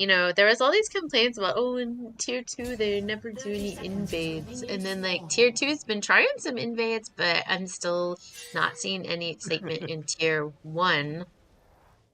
So fun story. When I subbed for Bards of a Feather, we didn't have a lot of time to plan strategy and what we were going to do for the match. So when we Hmm. loaded up, this is my first time playing with all four of these other guys, and never really played with most of them before. Minions have And spawned. I just like invade. And we invaded, we got a kill, and everything was smooth. So yeah, I knew those comments were in the back of my mind, and Yeah. I was like, hey, maybe it works out, and we got a kill. Yeah. So, for anyone who's ever played with Mr. Hernandez Teaches, every time he loads in, he just says that invade. Yeah. Well, as Sorenjin always says, there's no point in not invading. Well, I mean, in a game like this where there are actual stakes involved, like Uh, It you makes may. sense for Bards of a Feather, but straight out of Grompton, go for it. Come on, guys. That's true. That's true. Yeah, straight out of Grompton they can afford to take a Mhm. chance at this game. Yeah. Speaking of straight out of Grompton, I really like the color synergy they have in the bot lane. So just for that, they have my I tip my hat to them. That Decker guy and Yeah. Gingarifith are really, purpling it out. Yeah, Straight Outta Grompton does all sorts of like meme things, like matching their chromas and matching their Okay, here's gonna be emotes the and engage. like, Level 2 is gonna be matched yep. up on the other end, but Cardi K going down to half health immediately, and that's gonna be a root down on that Decker guy. First Dark, he's blood. that's going to be first blood going to a Mumu again. Cardi K has to flash away though, and even though the kill goes over to Ched, your ADC got nothing out of it other than an assist, and this is going to hurt for Cardi K. Losing flash, losing exhaust as the summoner spell. Oh no. Yeah, that's definitely a disappointment. And the great thing, excuse me, the great thing there is that Bards of a Feather was like, we're not turning and running from you. We are gonna Mhm. fight this. And if you're gonna come in on us, like you better kill us while you're doing it because otherwise we kill you. And so they just fought right back and they were able to secure it. Yeah, they were able to catch level 2 at the exact same time, but actually that's going to be a catch on Sones, and there are 3 here. Sones, you have to get out of this. This is going to be I think he knows he's dead. He does not Yeah, flash away, but if you look at the summoner spells, he had just teleported back to the lane, and yeah. what a roam from that Decker guy. Yeah, that was just great timing on the part of Straight Outta Compton. Yeah, so Sone's last game started 0 and 5, and you really don't want to have that coming out again from the mid lane. But straight out of Grompton have his number. I guess the best Yeah. part of that is he saved his flash. Yeah, he did. And honestly, that was probably the thing to do. Hmm. When you know you're gonna die, like why burn the flash? At least save it for your next engage. So I agree that that was probably the way to go. And here's Chad waiting in a bush. Uh, there is lots of vision in this river, so both teams know exactly what's going on right there. There's even some pinging on the map about it. Um, but yeah, it looks like they're gonna go ahead and grab the scuttle crab, which was Crown a good Viego is grab. going to be, yeah. Yeah, Crown Viego is going to be checking the top side of the map, but Pixie Mantella, he knows he's pushed up, so he had a ward out. But now he's got to play a little bit safer as Clown Viego cleared that out. yeah, he'll definitely probably need to back here soon and get a control ward because he definitely is pushing into Drake Prime, which makes him a prime Prime target. target. Okay. Yes. um, but I mean, if he gets a solo kill up here, it's really gonna be prime time. It's gonna be prime series for Drake Prime. Yeah, it really is on the Mordekaiser. So the Mordekaiser has just been really strong this year, in across all the Hmm. Coach Rivals leagues. So it's just been a good pick. Yeah, I'm a big fan of his bonk Um, and his death realm. yeah. It looks like they're pinging. They must have some deep wards into Straight Out of Grompton. Yeah, you can see they do have some deep wards, so they know where Clan Viego is. Um, the bot lane does, so they know to be careful, but they're still pushed way up. We'll see what happens. It looks like that Decker guy and Clown Viego have both come around. The Okay, Jinx but this is drops. going to be Carter K. Remember, no flash, and he's going to be going against 3. It is 3v2. They're trying to get a kill, but this is going to be the hill. Clown Viego is going to Red team be able to kill. get the double kill as Jinx gets excited. Get excited for Clown Viego. And what are they called? What are the fans called? The Straight Out of Grompton? Soggies. The Soggies are up 3-1 here in game 2. I'm trying to think of something to say like that doesn't just sound gross. Like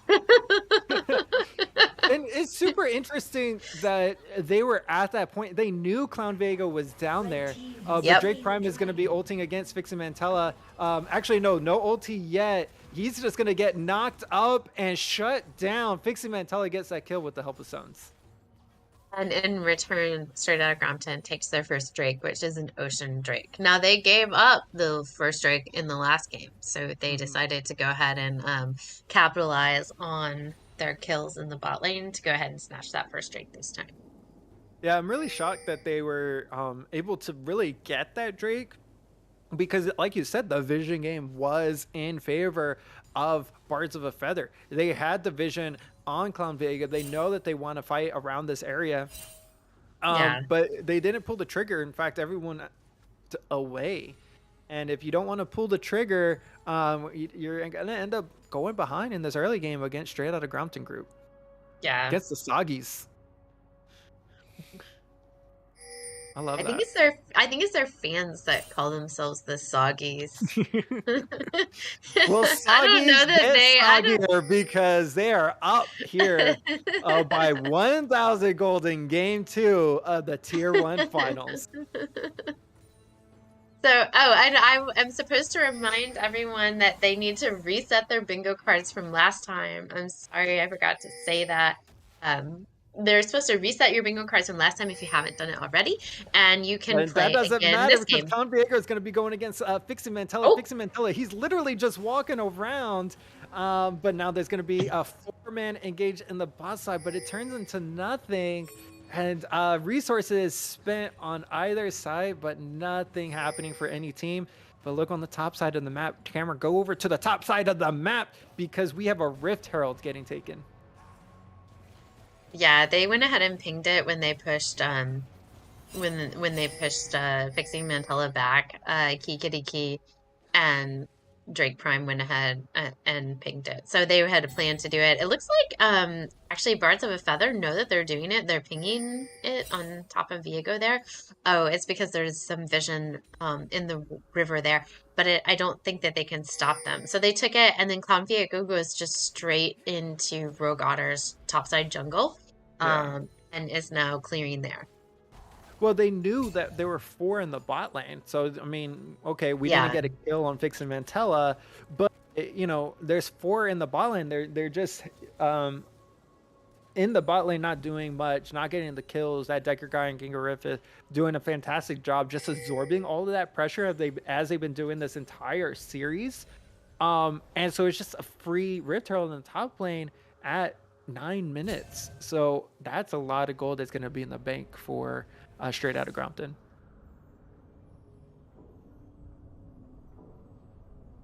I see you in the Twitch chat out there, Mr. Kelly, with your dad joke references. And Schmeedy claiming he's a soggy. That was what They're just admitting to everything here, aren't they? Yeah, and it looks like there's an engage in the bot lane. Sones went toward the river bush, but Kikiriki was waiting for him. Now he's running. Okay, but Kikiriki, he wants to keep chasing this. Sones, does he have the ulti available? That's gonna be the miss coming out and flash away. Ulti for flash, but he's gonna go for it. Does he have enough to get out? That's going to be Chad using the ulti, and it's going to be shut down for Rogue Otters as he gets on the board. And Fixin' Mantella's here. He's going to be chasing down that Decker guy. Kikiriki doesn't have much to offer. It is a 3v2, and no, that is not what you want to happen. He was just short of the wall. The anchor does not land, and he falls short down into the river. Yeah, that was a great engage. And Sones did a really great job of outplaying Kitty Key there. He ulted him, they flashed, sure, we're gonna see that one again. And but he did all of this. Well, we can see it right here. As there's a fight in the top lane. But I don't think they're gonna go for this too much. They're looking for it, but 2v2, I don't think this is what they're gonna want. All right, let's hit that replay. Dun, dun, dun, dun. That's the replay sound. So you can see here that Stones is going to be running away, and Clown Viego knows that Key Kitty Key wants to keep this chase going, but he gets stuck behind this wall. And I think that's Key Kitty Key just not hitting his button properly, but the flash for flat bolt. But there's a big fight happening in real time that we're going to get back to, and it's over. Sorry, it looks like sorry, Clown everyone. Viego, Sorry. Gingarifith, they team up, they get everything in the bot lane, and that's gonna be a kill. I don't know who died there, actually. Drop Rift Herald, maybe? Yeah, probably a Rift Herald dive.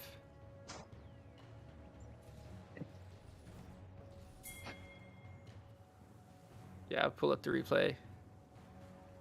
All right, it looks like this is it. Yes, okay.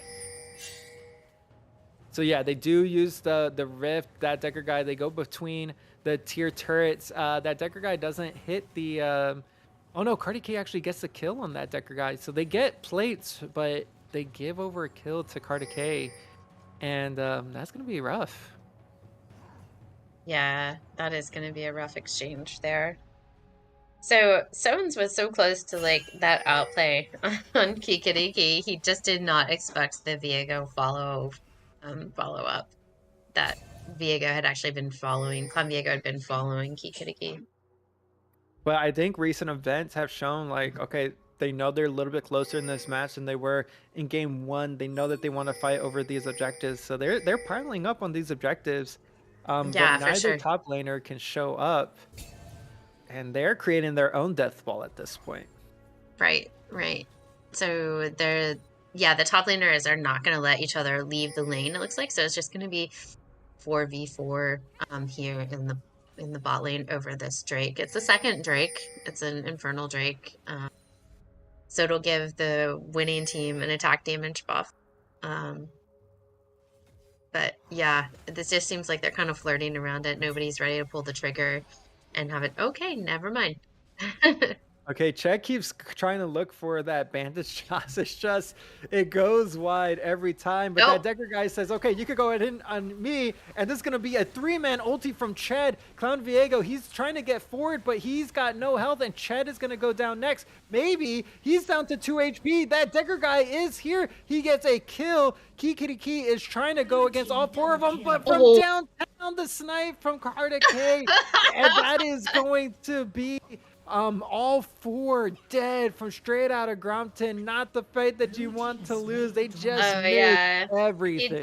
He just didn't know that Jinx ult was up. Man, that was pretty incredible. Great. That was a great shot, Carter K. All right, let's jump over to a replay of that. Yeah, unless y'all just want to watch Drake Prime hit the turret.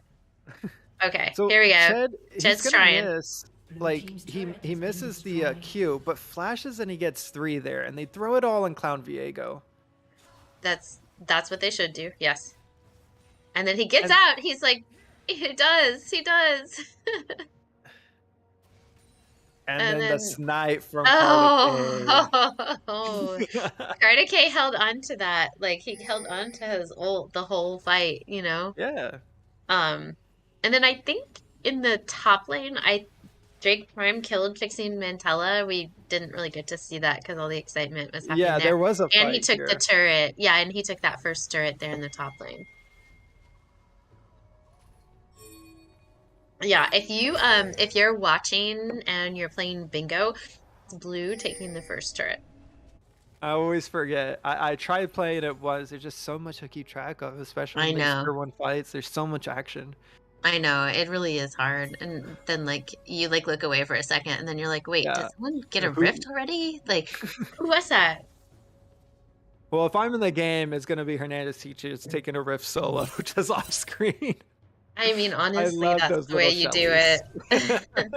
I have a feeling you're gonna get more help now because the rift gives local gold. So yeah, so you might get some more help. You might get people to rotate more to help you. So it looks like love it. Here's straight out of Grompton looking a little bit to see maybe get a pick, but it looks like Bards of a Feather have decided they're gonna come and see counter what's going on here. Now they have the numbers advantage here. That it's 4-3. Well, no, not anymore, but there for a second they did. Straight out of Grompton really want to take the fight. It is second Rift Herald, so the value is depleted. Even now that they have a top turret and we got Jake Prime just taking it to Fixing Mantella in the bot lane now, trying to get another turret down there. Well, with the buffs that they recently did, they gave the second Rift Herald more health. So he has better chance of getting off. This is going to be the fight in the mid lane. That's going to be Ched getting obliterated, but not before he gets the ult down and is There it goes. Is the TP coming in? Crazy. And it is the TP is here, but not before your team has disappeared. Drake Prime TPing to the bodies of his teammates, the rest of the purple squad just sitting there in the mid lane. Yeah, that was a great engage by Bards of a Feather. That was definitely, they need to kind of be patient and make sure they look and for those as much as they can, like those ones where they have those numbers advantages. And they, coaxed out a TP out of Drake Prime. So now when that next Drake spawns, he won't have TP to get down there to it. So that will definitely be in their favor. So two things I noticed here from this match is that one, Carter K is 5-1. So Yeah, they win. completely night They and win. When day. he wins, they win. I mean, that's like if you go back and look at the stat lines for them, like that's almost I don't want to say that's their win con, but like it really is for them. If he wins, if he gets ahead, they do well. They play well. Yeah. And then but I want to talk about Ched. Like I said, Hey, Amumu is just a let's better talk about Ched. Nautilus because every single time he farts, like that ult is catching 2 and 3 members every single time. So even though he went down in that fight, he caught 2 key targets, and it was just like he's been playing phenomenally. His bandage shots are leaving some to be desired, but his ulties are just on point. Well, that's what I was saying before the game. Like Amumu has this a very gracious, what I call a very gracious ability, like in that you get a second one just in case you missed your first one, you get a second one like 2 seconds later. So it's really great for like if you hit both, you can chase people down in lane really cleanly. But if you miss, like it's okay. And a half second later, you really get another one. And here we go. Here's the bowl of death.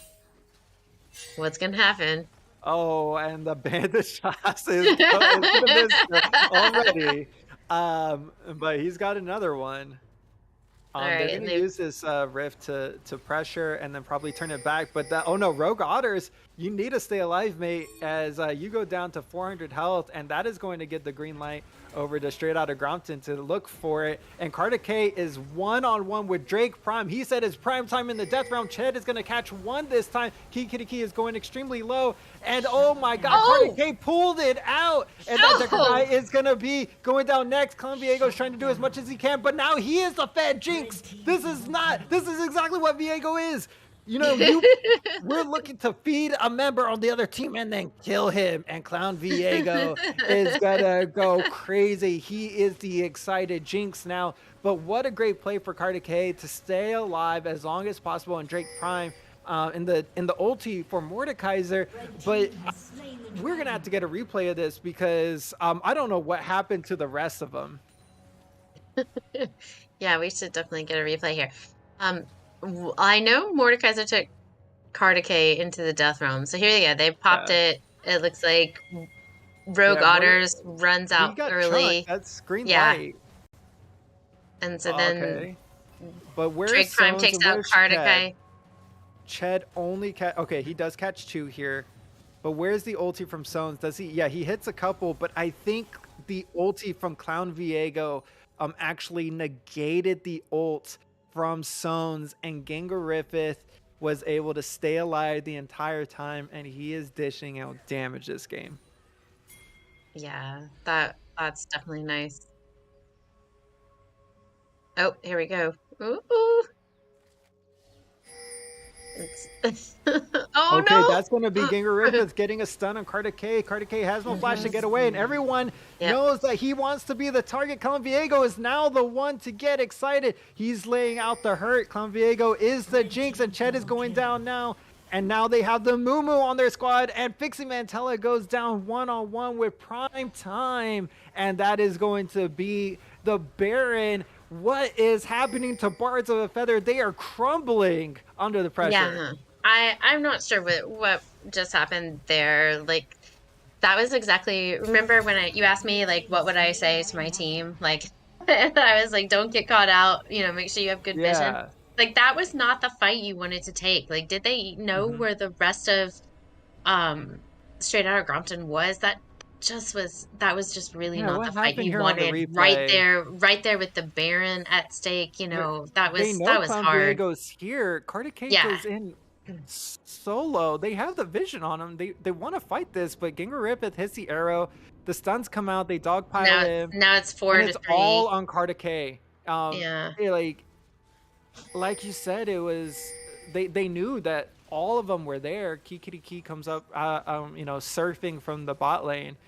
But that's crazy that they wanted to set up for this Baron. I get the idea, but they were just not on the same page there for Bards of a Feather. And Carter K was way up in front too. By the time like Fixie Mantella was able to get around the river wall to him, he was already dead. So there And wasn't any mhm, peel for him yeah, to survive that fight. So that was just an unfortunate choice of fights there. and it felt like this was all Bards of a Feather. But after that fight, in the mid lane, after this catch out here and the Baron turn, they are now in a 5,000 gold deficit. And Yeah. so it is all turned. This game has completely flipped. That dragon fight from 10 minutes ago, that is non-existent. That is erased. And now you have to worry about Gingeripith. Yeah, I mean, he's definitely starting to get to be a threat. He was a little bit less of a threat last game. And I mean, if you look too what he's built this game, Kraken Slayer, Uh-huh. the attack Red speed team's boots, turret has been destroyed. that's a different build than last time. So he's playing a little less defensively and a little more aggressive early on this game. So The wall's gonna take out Bards of a Feather. Fix Mantella does not connect on the other end of the horn, and this is gonna be a catch onto Gingeripith. He's gonna get shut down. Clown Viego's on the backside going on Carter K. Carter K falls, and now the Fed Jinx is going the other direction. Clown Viego is going insane. That's gonna be Fix Mantella falling second, and that's a double kill over for Clown Viego, and that's going to be the ace. Straight out of Grompton have flipped the switch. They are taking this Baron, they are taking the bot lane, and they are trying to take this series against Bards of a Feather. yeah, I think this might just do it. They have about 12 seconds, 15 seconds before anyone else spawns. And they have the Baron buff, so they should definitely be able to Inhibitor has been destroyed. get both of those Nexus turrets down. Okay. Yeah, They're I think, leaving. Carter K is respawning. You could go for the dive, but why risk it? Why give away a lot of those shutdowns? You have dragon spawning here in 20 seconds. You still have mid lane, all the turrets in mid lane still standing. But that was crazy. They blow so much to get Gingeripith, and the rest of straight out of Grompton, they're all here to do damage. They're all here to carry here. Yeah, I mean, if you take Gangaroth out, you still got to deal with Clan Viego. You still got to deal with Mordekaiser, who's quickly Clown Viego accumulating on kills. Viego. Yeah. Okay, but Yeah. they're looking to get a catch here. But look at Carter K down to 30% hit points. Rogue Otters might be thinking about a steal, but that's probably going to be a one-way trip. Rogue Otter says, no, not today. And Gingeripith says, not today either, as he sends an arrow his way. And that is going to be soul point going over to straight out Grompton. I don't think it's going to get to the point where they even need a soul, though. Yeah, they've gotten pretty strong at this point. Like you said, the gold lead is up to about 8,000. Now they're working on those mid turrets. Again, they still have. Did they still have Baron? No, Baron buff wore off. But they should be able to take this out. It doesn't look like Bards of a Feather are even contesting really this mid turret. They're backing, it looks like, to protect this last turret, perhaps. Nope, they're going to give this one over too. Maybe they'll fight for the base turret. The tier 3. Yeah, they're gonna have to fight eventually. It's probably going to be the base turret, but they're gonna have to force it. Does Fixie Mantella have the Orn Horn? He does. Is he gonna call it down? I don't know. A lot of good vision. Yeah, Cloud Viego is flanking them. Talia is also flanking them. But that was weird. Talia walled off his own juggler on the opposite. Yeah, I'm not sure exactly what that was. That was maybe I think he I was don't saying, know. Clown Viego, we're not going here. So, Yeah, don't engage. Don't engage. Zoning off his own teammate. I think that might be like the call here. He's so bloodthirsty, 10-3, doing so much work. And it's these two picks. Like, these are the prime picks. We got Drake Prime on Mordecai, the Clown Viego on Viego, and Ginga Riffith on Ash. And they're doing so much work in this series. Yeah, they really are. And and it helps like when you have the third carry option in Drake Prime too, so like when you have three players who potentially 14,000. carry, that's serious. Yeah. I mean, if you Clown can even Viego kill is him at rich. this He point, could I mean, solve world hunger. he's got Kraken and Death's Dance, like if you can kill him, if you can even get close to him, and Bork. So that's fun. Yeah, that allows him to really stay in the fights a lot longer. Yeah. And this isn't even his final form. He still has an extra item slot. I know. 14,000. I'm surprised you're not full build at this point. Yeah, he's got to be close. He has that one slot. He has a control ward in that one slot. So maybe he's flash just holding flash there. Holding onto his control ward. I don't know. So I think that's a really good trade for that Decker guy. You're gonna give up a Hex Flash over for Flash on the Jinx, and that's gonna be like, okay, green light. Everyone go over to this Baron. They can't come at us. If they do, everyone jump at Card Decay. Yeah, and there's the exactly. wall. They can't even get into this fight. But a bit of miscommunication. They're not sticking onto this Baron. The Baron is still alive, but Rogue Otters has gone a little too far. Key Kitty Key is going to be killing Ched, and now he goes golden against Kartik, and this is going to be everyone going against Kartik. Kartik is dead, and on the backline, Clown Viego has gotten a double kill against Fixie Mantella and Sones, and they're going to take those kills into the game-winning push. Drake Prime has TP'd over to the bot lane. They're going to push down the mid lane. They're going to push. They're just going to ignore the mid lane turret. Here's the wave. They didn't even get the Baron. They let the Baron alive. And this is going to be the clean 2-0 sweep coming out from straight out of Grompton as they take your Tier 2 championship of Coach Rivals 2022. Tier 1. Yes. It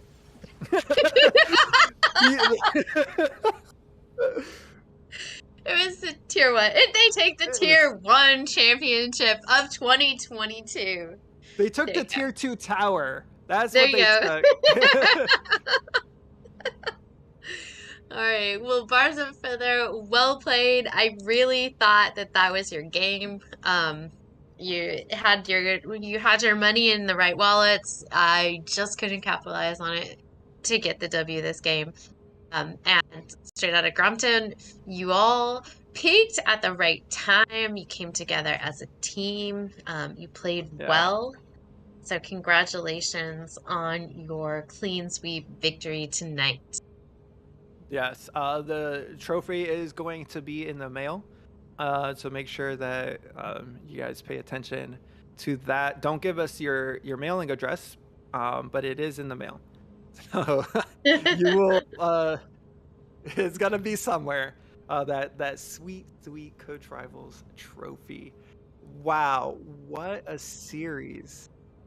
That was insane. As I'm sure that the synergy was just there for straight out of Grompton tonight.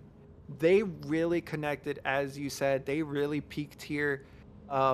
At the end of the season, and coming in as the number 3 seed into the playoffs, they win the entire thing because this is what matters. Playoffs change everything. And just wow, because they played those 2 games great. Really did. I mean, they really did do a really excellent job. And so congratulations again to all of you. I have some news for you about that Coach Rivals trophy as well that Robbie promised you. But on Saturday, to let you all know, on Saturday, We have one sort of final community stream of the summer. Some of us have already started back to school. A lot of us are educators. If you're watching this stream, you probably know that. We're all esports And coaches. that's right. That's right. And so on Saturday, we have like a all-stars game. So Hmm. it's tier 3 all-stars versus tier 2, and it's a we will also be announcing the winners of our Phoenix Gaming Foundation grants for the summer. And so check it out, watch, and it's like a official charity stream. We'll Yes. let you guys know the details about that as Well, they I have something to emerge. add to that. It is a charity stream, but you can actually donate to the Phoenix Gaming Foundation right now. If you're in Twitch, all you got to do is scroll down to those panels at the bottom, and Tiltify, you can make donations today to support esports in the scholastic realm. Phoenix Gaming Foundation are giving out grants to so many schools, buy jerseys, buy equipment, buy coaching, or not buy coaching stipends, give coaching stipends. So much that the Gaming Foundation does for our teams. I love the Phoenix Gaming Foundation. Piper Mario, have you actually received a grant from them or not? I have not received a grant from the Phoenix Gaming Foundation. However, I sit on the Phoenix Gaming Foundation board. And what's even better is giving them out to all the awesome programs and getting to read the grant applications and seeing how hard everyone is working trying to build these programs for esports athletes across the country. Athletes. And Uh-huh. the athletes, that's correct. And you know, and seeing what kinds of things people are building and what kinds of things people are asking for and what kinds of things people are needing, like it's so inspiring to read these grant applications and just knowing how much dedication and work all y'all out there are putting into your kids. And they appreciate it. I appreciate it. Parents appreciate it. So Oh, definitely. I love getting the parents involved to my program, and I want to keep getting them involved. But speaking of that, one of the ways that you can help build your teams and build a lot of team camaraderie, a lot of community around your program is by checking out our sponsors. Uh, or sorry, our partners, especially people like Esports Gear, who provide a lot of the stores for the coaches to sell merchandise, to sell jerseys, as fundraisers as well for their programs. So Esports Gear does a lot for the esports coaches across the US, so you could check them out. Don't forget Gwoop. All of your training needs, whether that is for FPS, Rocket League, or MOBA, all your training needs can be found in Gwoop. The game's harassment hotline, is that it? that's Yes, right. That's right. the game's harassment hotline support players. If you ever feel like you are tilted or you need somebody to talk to after a match, don't get tilted. Don't play another. Go and give a phone call. Actually, no, it is a text message based because they know we're gamers and we do not call people. So, unless it's Discord, of course, for some reason that changes Yeah. everything. Just mute all and then text the Gamers Harassment Hotline for support mentally in those situations. Do we have a couple other partners that we would like to thank? Oh, how could I forget? We think has provided all of our teams surveys. By completing those surveys, our coaches are entered into another raffle to gain a grant as well. But it helps your teams grow and become a better team. So we think does a lot of work in the scholastic esports realm of just making sure that our players are top-notch people, which is what we all love. And then, of course, if you're not sure how to coach a game, reach out to C9 Training Grounds because they help provide very experienced coaches in any title, whether that's going to be FPS, Super Smash Brothers, League of Legends, or Rocket League. They have a coach for it and they will help your teams train and get to that next level. And And one and And one final, yeah, and one final before we run out of thank yous. Thank you again to everyone who's a part of this Coach Rivals community. We are grateful for all of you and the time and energy you put into students and you put into making yourselves better and learning through participating in, silly things like this. Yes. That that makes us, that makes us all better. I mean, it makes us better coaches, it makes us better humans, and in turn, we can pass those things on to our kids, and we can, help kids, enable kids to become better humans. And really, I think that's why most of us are in this Yes. profession anyway, and that's to make people better humans. So, thank you, all of you, for your support, for your gift subs. For your Patreon subscriptions, for your enthusiasm, and for your ideas. None of this could happen without you. And a super special thank you to Hoop, who largely put together Coach Rivals this summer, and is the Godfather production. So thank you, Coop. Thank you to everybody who contributed this summer. Thank you to the casters. Thank you to everyone who put together artwork. Thank you to that dude on Fiverr who designed all of our designs this year. They were fire. Thank you. What's next? Production? All right, so come back to view the All-Star match, Tier 2 versus Tier 3 this Saturday at what time? At 8:30 Eastern. And stay tuned throughout the school year as we put on more exciting opportunities for educators and coaches alike. Thank you, everyone. I hope you enjoyed it. Have a great evening and stay tuned.